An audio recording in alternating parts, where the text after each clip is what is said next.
Hello everybody, welcome back to the channel. My name's Kevin, I'm a geek, you're watching Kevin the Geek. It has been about 7 weeks since I last did Dave Gorman's Modern Life is Goodish. It has been way too long. I will try not to leave it quite as long next time. But for right now we're doing Series 2 Episode 3. If you missed it earlier on today, I did Episode 4 of Dave Gorman's Important Astrology Experiments. Go check that out if you have not seen it. But right now, let's see this episode. Ooh, my hair's just gone very crazy. Oh dear. There we go, that looks a little bit better. Just chips that haven't been made yet. Okay. Good evening, ladies and gentlemen.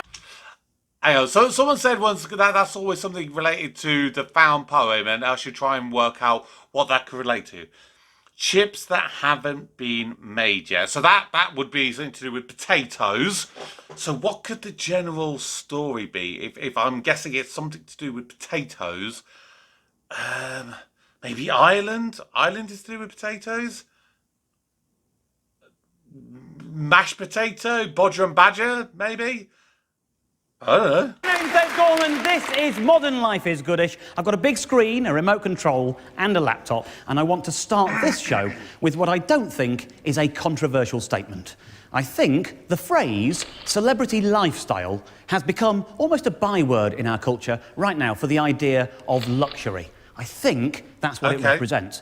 Which is why, if you watched early series of I'm a Celebrity, Get Me Out of Here, you would have heard Ant and/or Dec saying things like this. 10,000 miles from home. 10 celebrities have swapped their lives of luxury for jungle hell. You see, it's about their lives of luxury that they have given up to live in the jungle. That's also why, in those early series, they used to have these little clips they would put in the middle of the show to represent celebrity, luxury life, and jungle. You'd have things like this.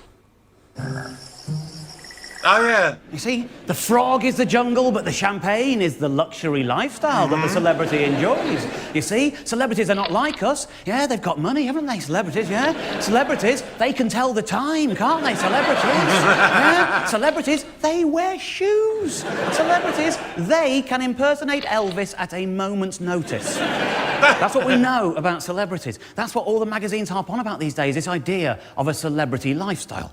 Now, personally, as an R-list celebrity, those doors are not exactly open to me. But I read about it, and I have to admit, it does sound quite attractive. You, sir, in the light blue shirt there, when you read a magazine, say you're in the doctor's surgery and you read a magazine and it mentions a celebrity lifestyle, what do you think that conjures up? What kind of house do you think a celebrity lifestyle would entail? What do you think? A big house. A big house, yes. And what kind of clothes do you think celebrity lifestyle, what do you think that involves? High fashion, designer labels. Yeah, they've probably got designer clothes, designer furniture. They've probably got designer coffee, haven't they? That's not a thing, is it? Well... It's the fruit... Oh, excuse me. Oh, dear. I think I read somewhere or watched something once that you can actually get, like... It's like ground coffee, so like what you get with, like, Nesquik. No, not Nesquik. That's something completely different. That was a major cock-up from me there. Oh, dear. I might try and cut that out. Who knows? No, it's like I nearly said it again, Nescafe. Bloody hell. Oh, God, this is going wrong so badly. Get it together, Kevin. Right. Yeah, it's like Nescafe, but with, like, bits of gold in it, you know, and it's sold at, like, stupidly high, pretentious prices. That's probably as close as you're going to get to designer coffee. Salad as well, isn't it? You love the celebrities. I bet they've got fruit salad. Don't you reckon? Yeah? I bet it is. It's an amazing thing. Yeah? I'm intrigued. You can actually live the celebrity life for free. Yeah. You can, according to this book, Neil Sean's How to Live Like a Celebrity for Free. And I know that looks like a badly photoshopped, made-up book. But it's not, and I've got the real one here to prove to you. Oh, my word. Wow. How much was that?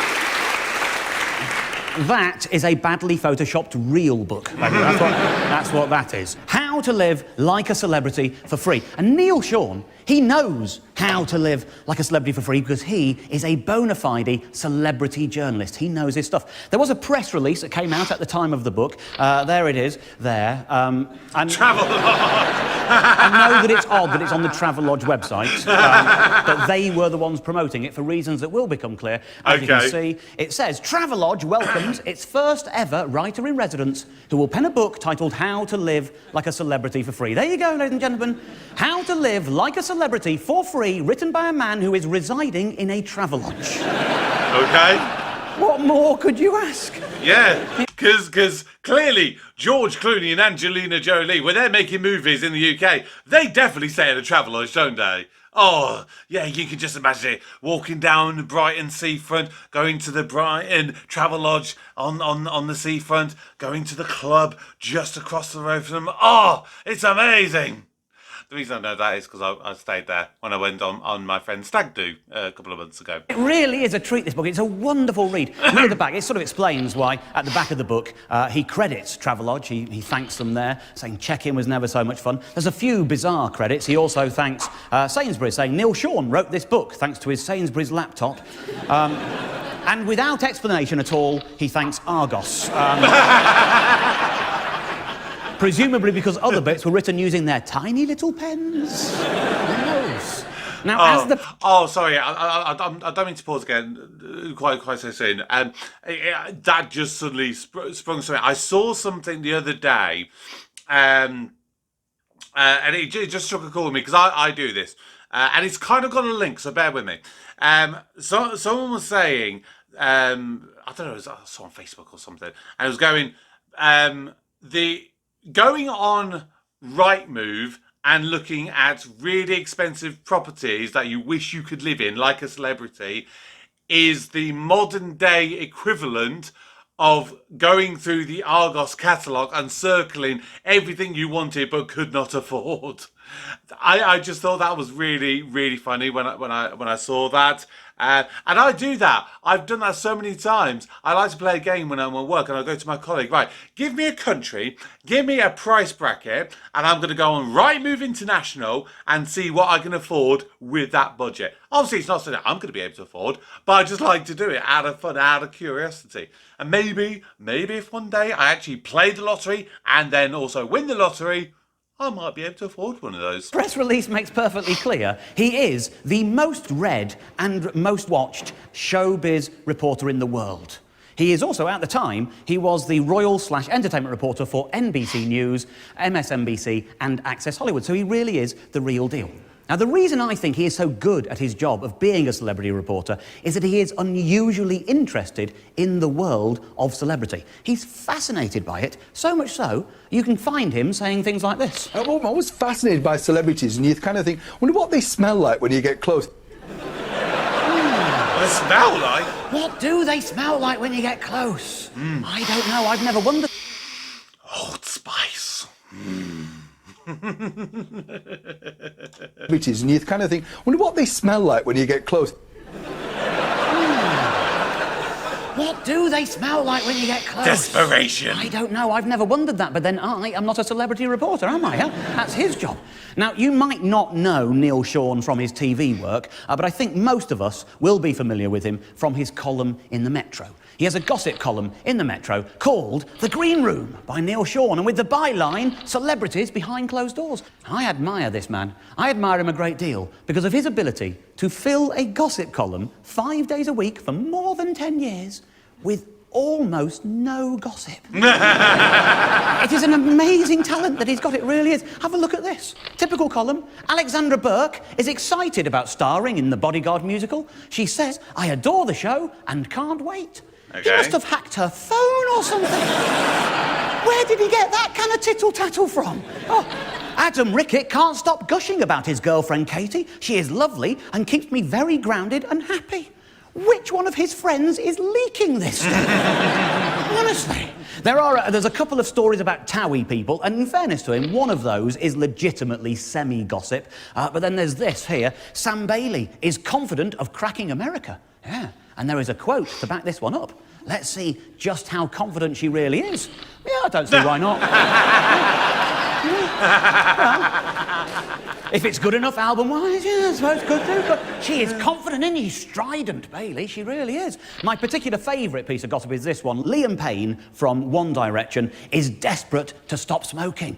This is my favourite because this is a weird obsession of Neil Sean's. He is obsessed with people giving up smoking. If you read the column every day, you will see the pattern emerging. Here, for example, is Liam Payne again, still not quit the cigs. Here, it's Nick Grimshaw, desperate to quit smoking. Here, it's Kim Marsh, who has a 20-a-day smoking habit. Here is Alexa Chung, who's trying to quit smoking. This is Tulisa, who's struggling to kick the ciggies. Kate Winslet told pals she's trying to quit her cig habit. Max George hasn't had much success trying to stop smoking. Here, you got Cheryl Cole is struggling to lay off the cigarettes. Cheryl Cole is keen to kick her habit. Cheryl Cole has vowed to quit smoking. The man is obsessed with this stuff. Yeah? He's obsessed. And I think that explains this. Wonder what they smell like when you get close. In Cheryl Cole's case, probably an ashtray by the sounds of it. Yeah. That's not celebrities behind closed doors, is it? That's celebrities outside closed doors. Since the 2006 Health Act, you can't smoke inside. Yeah. Sometimes his obsession gets him into a bit of hot water. For example, when he did this. This is Philip Schofield, who has lost 13 kilos in weight, but his secret is nothing to do with his 40-a-day cigarette habit.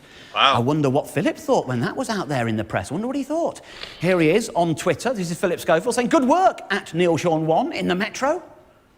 Apparently, I have a 40-a-day cigarette habit. 2 exclamation marks.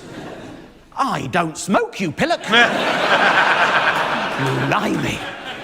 When Philip Schofield is dropping the P-bomb, you know that you are in trouble. That is as rude as Philip Schofield gets it. That is filthy for Philip, isn't it?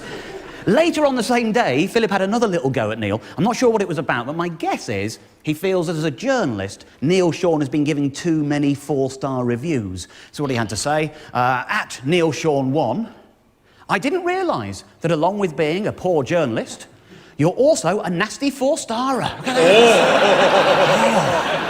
Oh, yeah. What else could it mean? Yeah. Unless it's fucker. Now, that clip I showed you earlier about him wanting to know what celebrities smell like, that was from an Australian breakfast TV show where he was promoting his book Down the Line, live from London. Fascinating stuff. Now, is it true that Jason Donovan, our own Jason Donovan, gave you one of the very first tips? Yeah, Jason Donovan gave him a tip for his book, How to Live Like a Celebrity for Free. I wonder what it was. He said he wanted to, save money because he didn't have that much money then. He'd only been in Neighbours. And so consequently, he didn't want a big car and all that sort of stuff. So he started going around town on a bike that he got second-hand, and he made it and did it all up himself. Yeah, second-hand bike. It's not feeling quite so, celebrity as I thought. There's got to be more tips from other people in there, surely. Yes, there are. The Mayor of London and Prince William are both massive fans of the book. Did they contribute any advice? Oh, yeah, you heard that right. The Mayor of London and Prince William are both massive fans of the book. Yeah. But before I go on, isn't it worth just dwelling on that picture and that caption and thinking, that's exactly the caption for that picture?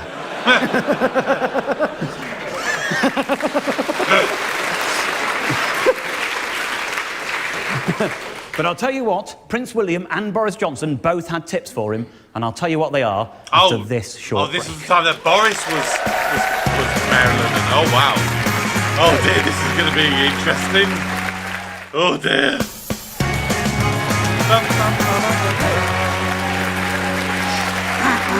Welcome back to Modern Life is Goodish, ladies and gentlemen. I'm Dave Gorman, and before the break, we were talking about showbiz reporter Neil Sean's book, How to Live Like a Celebrity for Free. He was promoting the book on Australian TV, and we'd just learned that the Mayor of London and Prince William were both massive fans of the book. Here's Prince William's tip. Oh, now, Prince William, now, here is a bit of a world exclusive for you, because Prince William told me, now, remember this. I think I'm going to remember this. Yeah.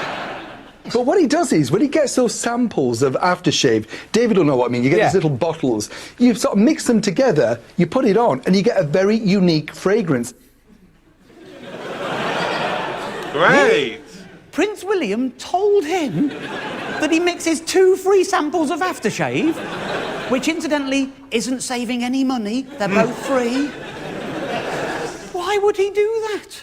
he was sort of saying that, you know, people can't guess what it is because if you mix two great brands, you of course get a unique smelling point. Oh, yeah. It's a unique smelling point. If you're a prince, one of your main concerns is that people cannot guess what aftershave you're wearing. It is important to mix two together to make one that they can't guess but is awful.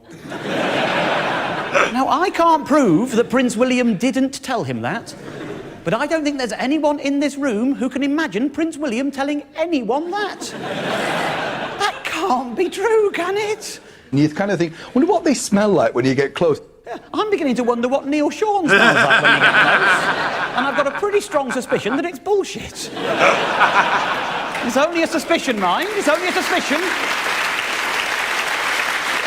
But now, what about Boris? What was Boris's tip for living like a celebrity? Boris Johnson, maybe not as fragrant, but very funny, told me that he never buys a book. Really? That Can you sounds smell legit. it again? It's coming through, isn't it? He just goes to the library, gets the audio books, gets the latest books, reads the newspapers. Ladies and gentlemen, I put it to you that reading the library's newspaper, mixing free aftershave samples and travelling by second-hand bicycle does not equal the celebrity lifestyle. Oh, I'm sorry. What do you guys say? Should I have a look, see how much this book is? Do I get it and just read out some of the tips just to try and critique it? Oh my God, I'm sure that book is going to be cheap. Maybe even I can find it for free. It's probably going to be that bad, isn't it? That is not what this book promises, is it? Now, half the book is tips from celebrities on saving money, but the other half is Neil Sean telling you how you can live a proper celebrity life for free. If you go down to the gym, you will love this one, yeah? You know the wet bags that they give out for the damp swim shorts you've just worn? Well, how ideal are they to take your lunch in for work, yeah? Living the celebrity life for free, ladies and gentlemen. Living the celebrity life for free. This is my absolute favourite sentence in the entire book. It's an absolute pearl, it really is. Most high street stores need... What do they need? What do they need? Anybody? Anybody? They need shoe testers. I know, yeah, hello, Smiths? Currys? Yeah? Do you want shoe testers? Apparently not. There is some context here. He's explaining how you can get shoes for free, and he claims that you ring up a shop and you say, I want to be a shoe tester, and they give you some shoes for free. I'm pretty sure you could change the word most to a and stores to shoe shop, and that still wouldn't be true. Yeah. Now, this is about award ceremonies. This is going to blow your mind.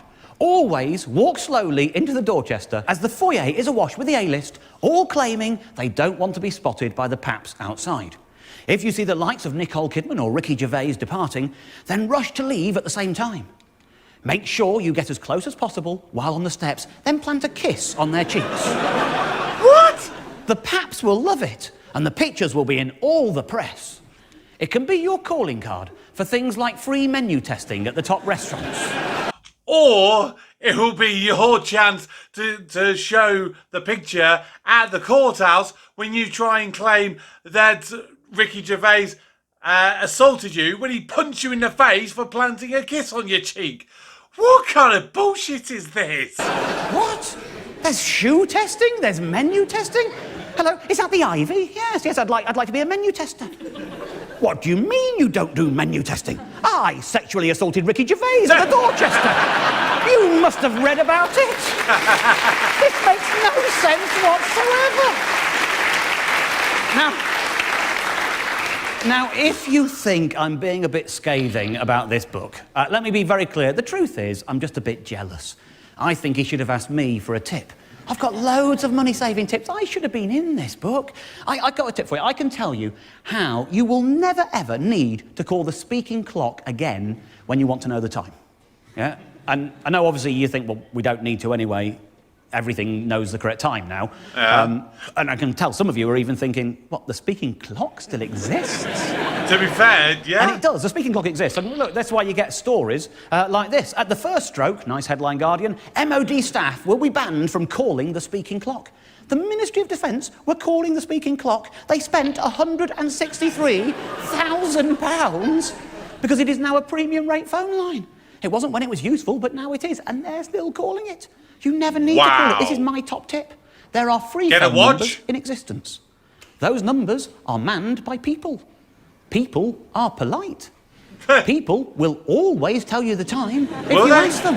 Will they? So don't call a premium rate line. Just call any free phone number. That's what I do. It works. Look. Oh, no. Wow, I love that shirt, by the way. Great shirt for Christmas.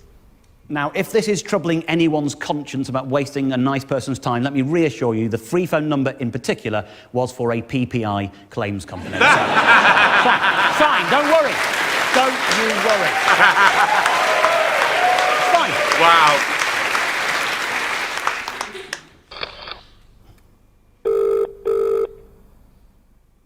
Financial speaking, how can I help? Hello there. I'm not sure if you're the right person to speak to. Can I... Sorry, have you got the right time? The right time? Yeah. 5:20. Thank you very much indeed. Thanks a lot. What are you going to do? All you've got to do. I could have saved the government £163,000. If the MOD had just been calling PPI helplines for free, we could have solved 2 problems in one go right there. Yeah. Now, that headline, it's weird, those headlines. They're kind of like distraction headlines. There's one bit of main information, which is that the MOD have been banned from calling the clock, but there's another bit of information that kind of takes over and interrupts your brain, I think, which is that, the speaking clock still exists. Take it in 2 stages. It's just, it's just a thing that happens. Happens all the time. This is a story about a high street chain removing lettuce from their burgers, OK? There is a quote in this story from a man. I don't know what his quote is. I can't get past the fact that there is a British Leafy Salad Association. What do you mean there's a British Leafy Salad Association? Yeah, not you, tomato. Yeah, sod off. Get lost, cucumber. Form your own association. Yeah. All right, we will, says cucumber. We will. Yeah, fine. What are you going to do about it? I find this kind of distraction happens sometimes when you're watching the commercials. Sometimes they have a celebrity in a commercial who is just too big for the product. And it makes you sit there. Like George Clooney, I've watched those adverts, I don't know what they're for. Oh, the coffee ones. What, George Clooney? He's advertising coffee? What? Yeah, I saw one yesterday. The most bonkers one. Let me know if any of you have seen this advert as well. It literally came... I saw it for the first time yesterday, right? It was an advert for, the bread, Warburton's. It's a fairly well-known, maker of, bread in the UK, if you're not familiar. And it was an advert featuring Samuel L. Jackson. Let that sink into your brain for a moment there. Samuel L. Jackson of The Avengers, of that movie from Quentin Tarantino. I can't remember which one it is, because I've never seen any of the Tarantino movies. He's obviously just one of the biggest movies that, I think, if I remember rightly, I think I've read something that of all the movies that he's been in, he is effectively the highest grossing actor, across all of his movies. But, I mean, I was like, am I looking at this right? This is Warburton's, an advert for bread, and it's got Samuel L. Jackson in it. And then, of course, the way he pronounces Warburton's, it was Warburtons. Oh my God, it was so cringy. It was so bad. See, that was probably a designer coffee, isn't it? I would imagine. But I've had no idea what brand, because I just get caught up in the fact that a millionaire Hollywood actor is doing an advert on British telly. It's important you've got to pitch the level of celebrity just right for your product. Otherwise, you'll shock people out of being able to think about what you're telling them. Thank you. They won't be able to take it in. Yeah. That's why you won't see an advert for my insoles in the next break. I'll show you my insoles. If I've not mentioned them before, I've got some insoles. I make them myself, actually, at home. And George Clooney actually offered to endorse these. And I said, no, George, you're too famous. You're too famous for these. Yeah. We'll be talking more about other celebrity endorsements after the break. Cool, I want to see more. Because, that one was Samuel L. Jackson. That threw me for a loop when I saw that one. And there's loads more, isn't there? I'm really interested to see what he says here. Welcome Welcome back, ladies and gentlemen. I'm Dave Gorman. This is Modern Life is Goodish. And before the break, we were talking about when celebrities lend their names to products as an endorsement. On TV and the movies, you know that greasy palms are involved. But on Twitter, you sort of assume that a celebrity is just speaking their own mind rather than being paid. But sometimes that is not true. For example, Sarah Beanie, the nice property lady from Channel 4 who isn't Kirsty, yeah? A little while ago, in February, she went mushroom crazy. She was tweeting all these things. If you like mushrooms and all, if you have just 15 minutes spare, mushrooms are a godsend. She went absolutely mushroom crazy, she did. And you know that she was paid to tweet these, I think, because she adds the hashtag ad at the end. So it's either an advert or she's letting you know that she sent these tweets after the birth of Christ. It's one or the other. one or the other. I think it's probably the ad. She got a bit obsessed with them for a while. Look at this, just tweeting things like this. I found the perfect foundation for family meals. Have you, Sarah? What's it going to be? Mushrooms! Yeah! And to be fair, in my opinion, I'm pleased to announce that I've teamed up with More to Mushrooms hashtag ad. Here we go again. You see, it's a weird thing she was doing. And there was a press release for this, not on the Travelodge website, but from More to Mushrooms, their own campaign, confirming that Sarah Beanie had teamed up with the Mushroom Bureau. What the... There's a trade association for almost any food you can imagine. There's loads of them. Look at this. The Ice Cream Alliance. It sounds like a building society where a 12-year-old can get a mortgage, doesn't it? The Ice Cream Alliance. Their website is great. They've got a mission statement on the website. Here it is. Ignore her. Ignore her. Yeah, I was about to say, that's a bit weird. Here we are. At the ICA, we work hard to make sure both the general trades and individual members' interests are represented and promoted where it matters, including. What's it going to include? Flavours? If I was in the ice cream business, I expect I'd want to know about the price of dairy produce. That's got to have a knock-on effect, hasn't it? What is top of the agenda for the ICA? It is ice cream in schools! Ice cream in schools, just what Britain needs, isn't it? Yeah, fatter children, and there they are. They're campaigning, lobbying Parliament, competing for this. It's amazing. If you want to be a member, incidentally, you can join. There are 6 types of membership. There they are. Ignore her. There are 6 types of membership. 6 types, there you go, your standard spouse, etc. I love the idea of the retired ice cream man who's so committed to putting ice cream in schools he still gives them money every year to stay in the alliance, just in case they call him out of retirement for one last job. I know what you're thinking. You're thinking, how much does it cost to join the Ice Cream Alliance? Well, I can tell you, ladies and gentlemen, there are the prices, and I know, it looks a bit... Oh, my God! Oh, my word, that is ridiculous! Wow! Pricey, I know. If it's corporate membership, it's into the hundreds, but at least it's not hundreds and thousands. Yeah. Yes! Thank you very much. Thank you very much. Thank you. The hundreds and thousands, so I imagine that when you start one of these organisations, your very first meeting is to decide whether you are an alliance, an association, a bureau, or whatever. I think you've got to congratulate them when they get it right. So congratulations to the cheese people. You made exactly the right choice. It was the only option you had. Congratulations to them. British Edible Pulse Association aren't really trying so hard.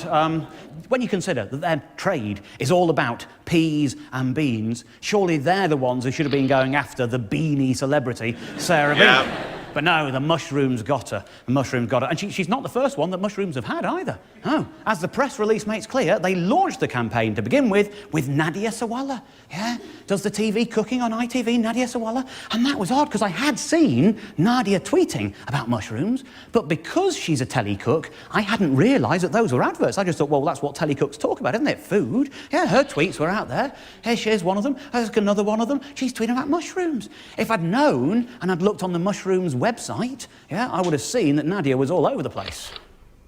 Hello, I'm Nadia Sawalha, and I'm about to take the first ever Just Add Mushrooms Omelette Challenge. She was in an episode of Benidorm. Oh, I recognise her. She was the one who... oh, God. It might have been... No, hang on. We've just finished Series 8. So I think it would have been Series 7. She tried to get... Well, she convinced Clive to buy one of the dodgy houses. I tried to rent him and then sort of backed out. That's who she was. First ever Just Add Mushrooms Omelette Challenge. Now, for those of us who've eaten an omelette, and certainly for those of us who've cooked an omelette, I think the idea of just adding some mushrooms doesn't seem particularly challenging. So they're going to have to do something here to turn this into a challenge. It can't literally just be, can she cook a mushroom omelette? Let's have a look what they've done. What they've done, ladies and gentlemen, is they've added a clock. A clock in the corner. Now, if I cut to the end of the video, you'll see what the timer is saying. Let's have a look. My plate, maybe a little more parsley, and there we have it. Now, does that or does that not suggest that they are telling you that Nadia Sawalha can cook that omelette in 1 minute and 2 seconds? Am I right? I think I'm right, am I not? Yeah. I'm not sure that's true. Let's go back into the video. I'm going to go to the bit where she cracks the eggs in to the bowl. Now, bear in mind, it is a 3-egg omelette, as you will hear her say, and the clock is there throughout the entire video. It never leaves. Okay. A little bit of audience participation. I'm going to ask you to do something for me here. When she cracks the first egg into the bowl, I'd like you all, please, to raise your left hand. Okay. When she cracks the second egg into the bowl, I'd like you all to raise your right hand. Okay. And only when the third egg is cracked will you all please lower both your hands. Okay, we can do that. It happens around 28 seconds, so pay attention I'll try and reverse follow it. the eggs. To whisk up my eggs. I think 3. Right. This isn't a family meal. This is a Nadia relaxing in front of the TV meal. Bit of a whisk. Oh, is it going to be that she doesn't There was put a bit 3 of a eggs in cheeky there? edit there. Who told you to put your hands down? You can put your hands down, it's all right, it's fine. There was a bit of a cheeky edit there, wasn't there? And it's not the only edit in the video, there are more of them in there. What they're saying is not that she can make an omelette in 1 minute and 2 seconds, but we can successfully edit her making an omelette down to 1 minute and 2 seconds. Now, the thing is, because she is a telecook, I hadn't noticed those were adverts, but she does largely, I've seen her cooking on TV, it's normally on ITV. And I think that's kind of important, because I think if she worked on the BBC as a cook, she probably wouldn't have been allowed to take part in this campaign. I know that because of what happened to Michel Roux. You know, Michel Roux Jr. used to present MasterChef The Professionals and Good Food. He stopped working for the BBC because he was advertising Albert Bartlett potatoes. That is a conflict of interest for a BBC cook. You can't be on their channel telling you how to cook and then also being paid to tell people what to cook with. They don't like that. It was in the Mail. There it is. On the Mirror, the website there. It's in the Telegraph. It was all over the place. The Guardian. Yeah, they got all lots of little potato puns they were using. Presenter and chef tells Corporation it's had its chips after being told, etc. Oh, et is cetera, et this cetera. going to be the... People were The found outraged poem. about this. A little part of me really likes it when people are outraged, especially me too. when they're outraged about things that don't really matter. I like to see that fervour bubbling away at the bottom half of the internet. I like to take the most interesting and entertaining bits of that outrage I can find and turn them into something more beautiful. Ladies and gentlemen, I've turned comments on this particular story into something that I like to call a found poem, which I would like to perform for you now. Love this bit. Michel Roux is absolutely gorgeous. Of that, there is no doubt. But I will still be glad to see the back of him. Yes, he's a dreamboat. But he has a girl's name. And all he ever talks about is cooking. There is more to life than cooking. But you wouldn't think that was the case if all you ever watched was MasterChef and other cooking telly shows. Why doesn't he just marry Mary Berry and be done with it? Mary Berry. Lol. As any detective will tell you, the way to solve a mystery like this is to follow the money. Yeah. But where does the money lead us? What do Albert Bartlett potatoes have to gain from this arrangement? Let's be honest. Yeah. Potatoes are just chips that haven't been made yet. No more, no less. When I go to the chippy, I don't ask, are those Albert Bartlett potatoes you're frying, good man? Nobody cares about a potato brand. I don't know what Albert Bartlett So potatoes why are. would a potato brand pay a chef to represent them? It makes no sense. And when the story we're being told makes no sense, you can bet there's something else going on behind the scenes. And it's our job to work out what it is. Personally, I think it's probably a sex scandal.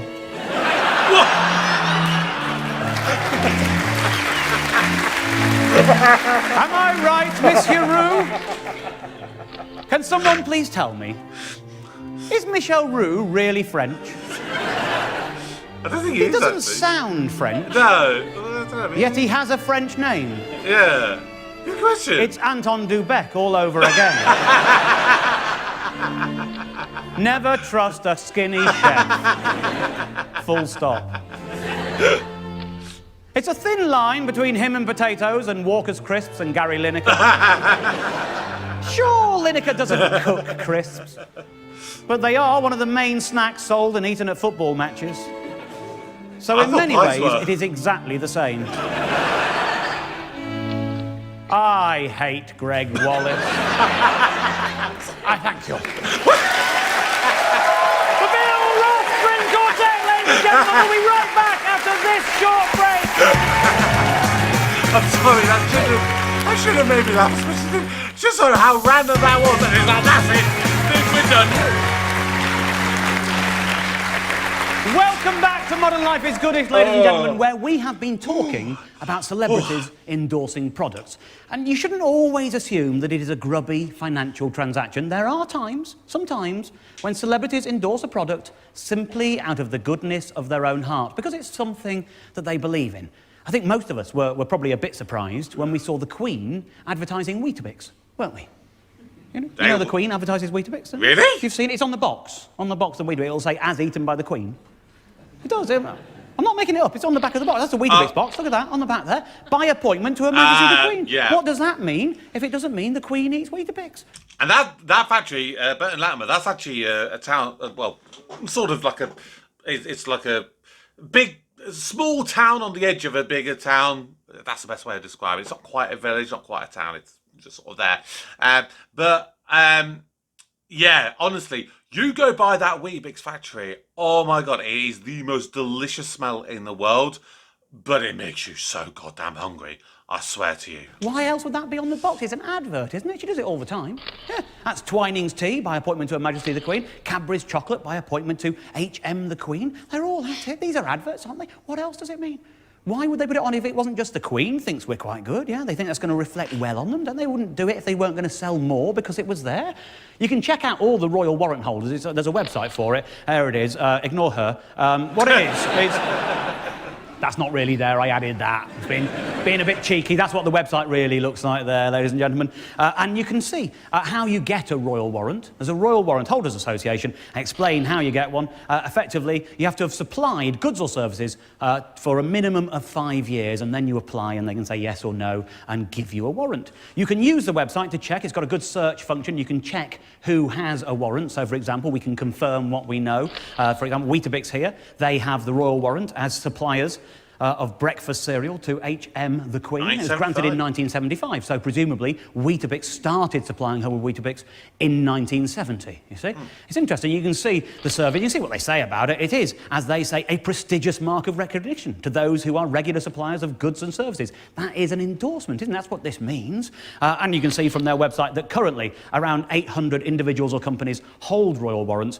They represent the widest cross-section of British trade and industry, which I think is good, because what else are the royal family for if not to promote Britain and its industries to the world?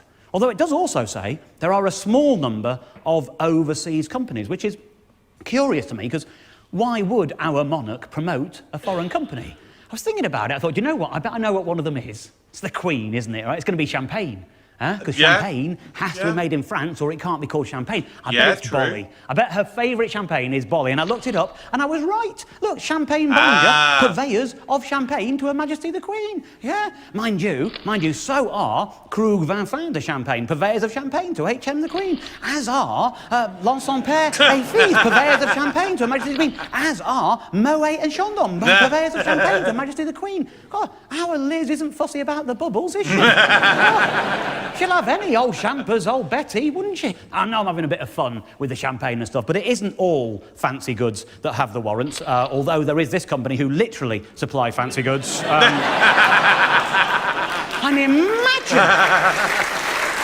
imagine how fancy her goods are. She's the Queen, for crying out loud. Her house is like a palace, honestly. But there are some other more mundane things in there, bizarrely mundane things in a way. There is a royal warrant for supplying industrial cleaning cloths, because presumably after 5 years of Weetabix, normal toilet roll just won't do. No, got to pull out the big guns. But the royal warrant is not the only way of getting a royal endorsement for your product. As you know, there are other ways. The Mayor of London and Prince William are both massive fans of the book. You could just go on Australian TV and allow the idea that Prince William is a fan of your book to go unchallenged. Yep. And if you're Neil Sean, there's another way as well. He is an expert at getting royal approval for his products. As well as being a journalist and a reporter, he's also a producer and writer of DVDs. Ladies and gentlemen, he made a DVD about Joe Longthorne, the entertainer. Great voice, that man, big talent. Neil Sean has made a DVD with him. And on Twitter, Neil Sean was boasting that Prince Charles is a fan of the DVD. On Facebook, Neil Sean was saying he'd had a lovely letter from Prince Charles about his Joe Longthorne DVD. And on each of those posts, he was linking to a copy of the letter that Prince Charles had sent him about Joe Longthorne. And here is the letter. And as you can see, it does say private and confidential. Oh. But I think given that he shared it on 2 different social media platforms and on one of them twice, I think it's okay for me to share it with you. Yeah. Here it goes. Thank you for your recent letter to the Prince of Wales and for kindly sending His Royal Highness a copy of the DVD of your chat show, Be My Guest, featuring Joe Longthorne. It was so thoughtful of you to send this to the Prince of Wales, who I know will be delighted to receive it. I know His Royal Highness would have me send you his heartfelt thanks and his warmest good wishes. And who could read that letter and not think that Prince Charles is a big fan of the DVD that he is yet to receive? Who could possibly think that, ladies and gentlemen? Of course, it's nice, isn't it? I think it's nice. It's very polite. They've acknowledged exactly what the correspondence was about. It's lovely to know the royals are like that. It's also nice for me, because it confirms for me that I've got a bit of a royal fan of my own. Not Prince Charles in this particular instance, but a bit higher than that. I've got it from Buckingham Palace. From the Queen, ladies and gentlemen, who's written to me. I'd missed my surname off, so she thinks I'm just called David James. But anyway, here's the letter from the Queen to me. Dear Mr. James, the Queen wishes me to thank you for your letter in which you tell Her Majesty that you are an inventor and you enclose some special shoe insoles. She's a bit of a fan of the insoles, to be honest with you. Yeah. It's all going quite well on the insoles front. Yeah. I'll show you the letter that I sent to Her Majesty. There it is in its full glory. I'll talk you through it bit by bit, though, ladies and gentlemen. Your Highness. Hello, Your Majesty. I am something of a fan. A committed royalist and loyal servant. I am also an inventor. You do a lot of walking and standing. As do I. So I thought my latest invention might be useful to you. They are insoles that I have made using a rubber doormat and a neoprene laptop case. And some super glue. And that is how I made the insoles. I got a doormat, like that, from the pound shop. I cut out the feet. There they are. Added a neoprene laptop case, bit of super glue, and Bob's your uncle, and there are some quality insoles. I mean, probably better than the ones you get from Primark. I tested them for a day, and they are very comfortable. If they are the wrong size, you can cut them down using any strong scissors. I hope you enjoy wearing them when you are next walking and or standing. Your loyal servant, David James. And as you can see, she is very appreciative of that. She's written back. She's very grateful. The letter says the Queen was very touched by your thoughtfulness in sending her this gift, which is lovely, because you do know they wouldn't write that if they hadn't actually said to the Queen, these have been sent, and she hadn't actually said, that's lovely, tell him I'm very touched. They wouldn't lie, that must have happened. Of course. I am to thank you once again for writing as you did. Ladies and gentlemen, in a world in which that letter is proof that Prince Charles is a fan of that DVD, who can deny that because of that letter, the Queen is a fan of my insults? Oh yeah, you know it's true. You know it's true. Absolutely. You see, Neil Sean and I, we're more similar than we probably both like to think, aren't we? We've both got royal fans, the pair of us. It's lovely, isn't it? And it's not just the Queen either. She's not the only one in my case. This is a letter that I sent to Prince Edward. Dear Prince Edward, and Soph.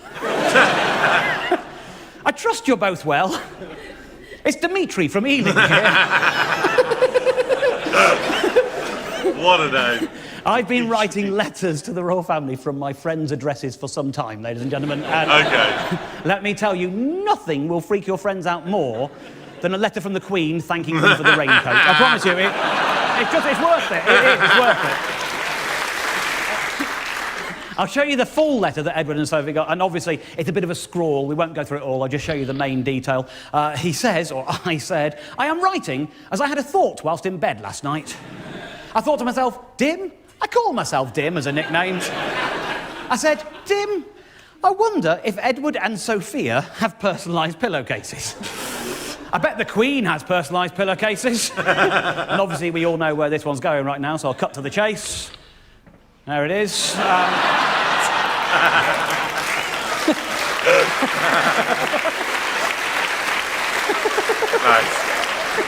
This is just Edward's, obviously. There was another one.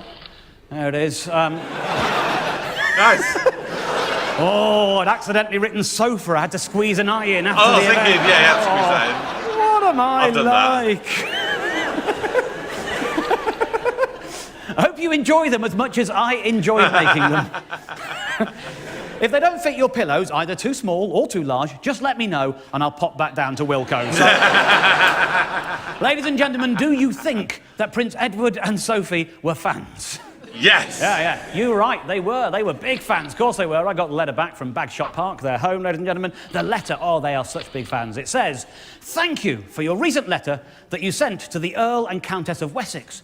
I am writing to confirm receipt of the personalised pillowcases which you sent to their Royal Highnesses. Big fans, big fans. Definitely. It's fair to say, probably not as big a fan of the pillowcases as the Queen is of the insults. But fans, nevertheless. I mean, as we know, Neil Sean's rules, any letter back, that is a fan. That's what it means, ladies and gentlemen. Yeah. I mean, if he'd like written like Dimitri age 7 or something like that, I think he would have got obviously a better response, wouldn't he? That was just a very yeah, we've received them. Yep. No goods, no bads. It's just like, yeah, we've received them. If you receive that and it's like Dimitri, age 7, like, there's no way you could just say, we're writing to confirm receipt of the pillowcases. No, it would have been, oh, they're really touched, they really love them, oh, we can't wait to use them, blah, blah, blah, blah, blah. The way it works is I make a thing and then I spend a day thinking, oh, which royal would be right for this? Only one choice, isn't it? Prince Charles for this one, then. A letter from Clarence House. I know that it's private and confidential, but I think the precedent has been set, ladies. And this is the letter from Prince Charles. Dear Mr. Morgave, the Prince of Wales has asked me to thank you for your kind letter of the 30th of April and for the gardening gloves you have enclosed. Did I mention they were gardening gloves? They are gardening gloves. You can't do the washing up in them because the hot water makes the googly eyes fall off. So they're gardening gloves. His Royal Highness is most grateful to you for taking the trouble to write as you did, and he was interested to learn that you are a keen gardener. Again, proof that this has been read to Prince Charles. Otherwise, how would they know that he was interested to learn that I am a keen gardener? They would not lie. Of course not. It was very thoughtful of you to send the rubber gloves you have decorated for the Prince of Wales to use in the garden. Aren't they polite? How amazing that they're really paying attention. I love that. Edward and Sophie, book your ideas like this. This is how you write a thank you letter. You acknowledge the work that went into the gift. You acknowidge what the gift was. Otherwise, it's just not good enough. His Royal Highness has asked me to send you his warmest thanks and very best wishes. Big fan of the gardening gloves, ladies and gentlemen. Big fan. Now, I know what some of you are thinking. You're probably thinking, well, they write back to everyone, don't they? You know, they're royal, they've got an obligation, you know, but they don't. I have sent something else to Prince Charles, and I have had no reply. Oh! I have found the limit. Have you? I want to know this. There is one thing that didn't get a reply. It turns out Prince Charles is not a fan of drawings of himself with an eagle and 2 cats. Not impressed at all. I sent him this in good faith. Wow! I've had nothing back. I've had nothing. I think I might know why. Because I'm being a little bit cagey with the truth. I didn't just send him a drawing. I had it turned into a 1,000-piece jigsaw. So realistically, they haven't got a clue what I've sent them. Look at the amount of white in that picture. It's basically an impossible jigsaw. And I know because we tried to solve it. There are 5 people in our office. We spent 6 days, 5 people putting 6 days of hard graft into trying to solve that jigsaw, and we got absolutely... Wow. That is after days.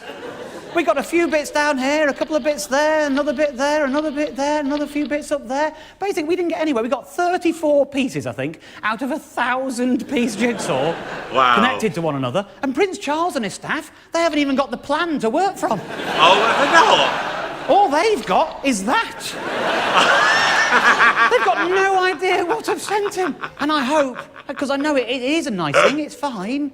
I didn't mean to waste his time, and if you do think I'm wasting the royals' time, incidentally, I'm just getting the bit that I've paid for. That's all I'm doing. That's all I'm doing.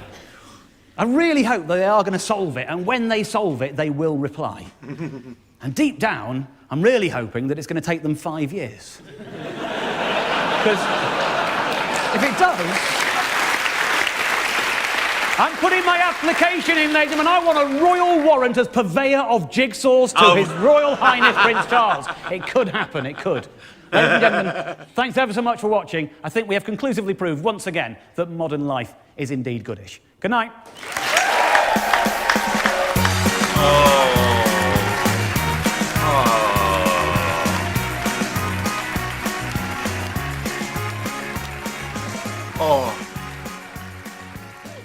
Oh, God. I've watched so much Dave Gorman today. Oh, my jaw. Actually, no, to be honest, everything I've watched today, I'm just... Oh, my neck and my jaw. Oh, I need a proper rest. Oh, dear. Right. So, let's have a look at this... what was the book called again? How to Live... a celebrity lifestyle, wasn't it? For free. There it is, a book by Neil Sean. Amazon UK. Oh wow. Well, first thing I did, I've got some. I've gone straight into the review section. Actually, maybe I'll read some of these in a minute. 9 ratings, 2.7 stars out of 5. That one. Currently unavailable. We don't know when or if this item will be back in stock. Oh dear. Well, let's have a look. So we've got of these 9 global ratings. We have 33%, that's our 5-star, 33% that's our 2-star, and 34% that is 1-star. Don't know how that works, but 9, that should be an equal 33.33. Let's have a look. The 5-star review. I was devastated to hear that the Travelodge had recently chosen to remove all copies of the Gideon Bible. However, on discovering this book was financed by the premier location for shack-ups and dodgy motorway deals, it all made sense. This is a book for modern Britain, a book that helps make even the most destitute of travelling salesmen seem like commercial powerhouses, despite not actually making a sale for the last 2 years. I'm not sure which celebrity Mr. Sean is helping the reader live like, but I'm assuming it's someone who can't even get on an episode of Celebrity Come Time with Me. Probably Richard Blackwood. Oh, 8 people found that helpful. That's 33%, but that is literally 1 5-star review. So if there's 9, how is that then a third of all? So Amazon, first of all, you've got your maths completely wrong here. 2-story. Again, this is not making sense at all. From Ben M. This was 25th September 2014. A real piece of work. I liked the premise of this book so much I obtained a free copy from my local bookstore. From my local Bookshare coffee morning to avoid the royalty payment. Someone had bought it in to share with the group. I thought initially to share some fabulous, indispensable, exciting tips. However, on close inspection, not only were the tips as poor as the writing itself, but the book seemed to be missing the promised exclusive pictures of all my favourite stars, namely Phil Schofield, Brian Blessed and Cheryl Cole. All in all, a disappointment. I gave it 2 stars. I don't like it, rather than the lower 1-star I hated, purely as I didn't find it worthy of the energy of hatred. Wow. 15 people found that interesting there. The 1-star review. Right, again, Amazon, get your bloody maths right? So, remember, 9 reviews in total. 5-star, 1 review, 33%. 2-star, 1 review, 33%. 1-star, 7 reviews, 34%. How is that making any sense? How? I'm a maths geek. That does not add up in any way, shape or form. God. Wow. Oh my word. Gordon Valente. The title of his review is "But it did lead to a hefty fine and a restraining order. I tried to finger Sid Little of Little and Large fame in the doorway of a Travelodge. This cunning ruse did not lead to a free shot at the Pizza Hut salad buffet, but it did lead to a hefty fine and a restraining order. Thanks, Neil Sean. Thanks a lot." Adam Huddy Boswell, just called crap. Most expensive loo roll ever. Colin Martin, there is rather fabulous critique of this book in the form of an episode of Dave Gorman's Modern Life is Goodish. I do think we should congratulate Neil Sean, who has written Celebrity Nonsense for the Free Metro newspaper, on his ability to turn small amounts of information into such a large tome of advice. Another Dave Gorman one. Kevin Hay, love the name. Not a review, but it's good to see that all 3 of these reviews came after Dave Gorman's latest episode has aired. J. Gilfillian, worthless, duplicitous, self-indulgent, vacuous nonsense. That's the best bit. Never buy any of this Muppets trash. Wow. And then finally, whoever financed this garbage should be sacked. If you spend £10 on this pitiful, useless tome, you deserve everything you get. Wow. That is some scathing reviews there, isn't it? Oh, wow. Is there anyone that is selling? Just out of curiosity, I want to see how much it actually costs. I was thinking while I was watching, I was like, do I maybe buy this and maybe read some stuff out on here? But it's not available. Hang on, let me go on the shopping bit on here. No, hang on, no, there's no shopping thing on here. Hang on. I just want to know, can I find it? Can I find it available to buy? Oh, maybe. Oh no, not available in any shop. This was the Foyles website, and it was £10. £10 when that got released. Wow. Oh wow. Yeah. Well, that's my plan. That's my plan ruined for that. Oh my dear. Wow. I've just been rattling on for nearly 10 minutes probably of utter nonsense, and I'm presuming that not many of you have stayed with me to this point. Jesus Christ, I don't blame you. I don't blame you if you have. I mean, I actually got a comment from someone. I can't remember, it might have been a Dave Gorman episode. I'm pretty sure it was actually. There's something about being really annoying. Dave Gorman's Modern Life is Goodish. This was Series 1, Episode 5. One person, I don't even know if he's a subscriber or if it was just a viewer, but he's put a number of comments on recently. Someone called Norman. I wonder if Kevin the Geek can get any more irritatingly annoying than he does here. We've had singing and dancing to theme tubes. I think he meant tunes. He's heard once or never, jigging heads, insisting on parroting Gorman with his goodish endings. Now is repeating along with his found poem intro. Enough! Well, at the end of the day, I wouldn't say I'm a musician, but I have a good ear for music and melodies and tunes and stuff. So I don't really necessarily need to hear tunes that often to be able to kind of get the gist of where a song is going. Like I said, I'm no musician by any stretch of the imagination. But then, what you do have to forget as well, let's say I've done one episode or something, right? And then I do the second one, and it's by the second time that you hear me humming along to a theme tune or something. What you've got to take into consideration is I would have watched that episode. I would have then edited that video. So I would have watched it at that point. I would have then obviously exported the video, and then I would have re-watched it again to make sure, in an ideal world, that I haven't made any cock-ups, or when I've been exporting it, it hasn't made any cock-ups. So in reality, I've probably heard that theme tune 3 times from that one episode by the time I go to do the second episode or something. So, yeah, I'm musical. Music is part of my life. I love music. And if you find me annoying, that's fine. You don't have to watch any more footage.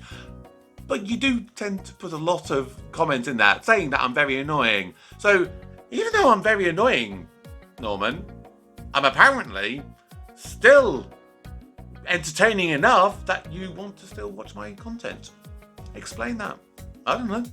That's going to do it for today. I hope you enjoyed it. Of course, if you're new, please do consider subscribing, turn on notifications, consider joining the Patreon, all the usual bits and bobs.